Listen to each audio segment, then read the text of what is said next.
Assalomu alaykum. Bugun Magic Store'dagi do'konimizni MCP orqali Cloudga ulashni ko'rib chiqamiz. Buning uchun admin kanal ochganimizda chap taraf pastroqda bizda MCP degan bo'lim bor. Shu bo'limni ochamiz. Ochganimizda mana bu yerda MCP endpoint degan silka ko'rsatib turibdi. Shuni nusxalab olishga bosamiz. Va undan keyin Cloud o'zini ochamiz. Cloudni ochganimizda chap tarafda Customize degan bo'lim bor. Customize ochamiz va pastroqda Connectors bor. Connectors ochganimizda mana tepada mana add degan knopkasi turibdi. Shuni bossak bizda ikki xil nima chiqadi. Undan biz add custom connector tanlaymiz. Bu yerga nomini yozamiz. Aytaylik, do'kon nomini yozsangiz bo'ladi va nusxalab olgan silkani bu yerga qo'yib add degan knopkadan bosamiz. Bosganimizda bizda xuddi shunaqa oyna paydo bo'ladi. Bu yerda biz connect degan knopkani bosishimiz kerak. Bosganimizda Cloud bizni do'konimizga ulanadi. Hozir mana brauzerdan ochiladi. Ozgina kutamiz va pastroqqa tushganimizda xuddi shunaqa oyna chiqqanda mana razрешить доступ degani bor. Shuni ustiga bossak, avtorizatsiya bo'ladi. Kutamiz.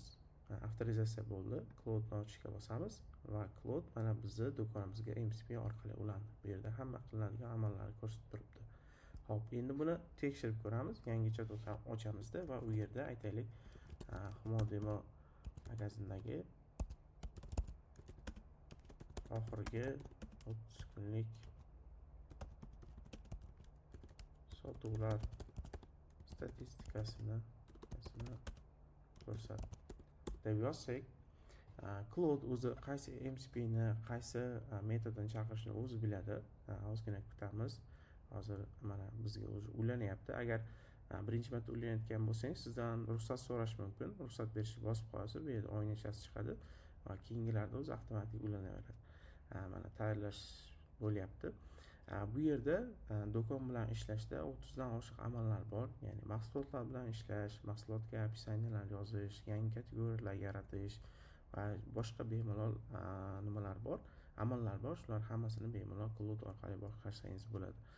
Va shu kelib chiqqan ma'lumotlardan kelib chiqib, Clouddan misol uchun sotuvlar yaxshi bo'lmayotgan bo'lsa nima qilsam bo'ladi deb bemalol so'rasangiz bo'ladi. Mana bizni ko'rsatib beryapti. Ya'ni bu narsani Cloud o'zi chiroyli qilib graf ko'rinishida ko'rsatib berdi. Biz do'kondan kelgan ma'lumotlarni, tushumlar, buyurtmalar, o'rtacha savdolar va asosiy kuzatuvlar tagida уже ko'rsatib aytib beryapti. Bu yerda ko'ryapmiz, ya'ni eng katta muammo bo'sh kunlar 31 kundan 19 tasida umuman savdo bo'lmagan deyapti. Va shunday qilib bemalol analiz qilishimiz mumkin, do'konimizni rivojlantirsak bo'ladi.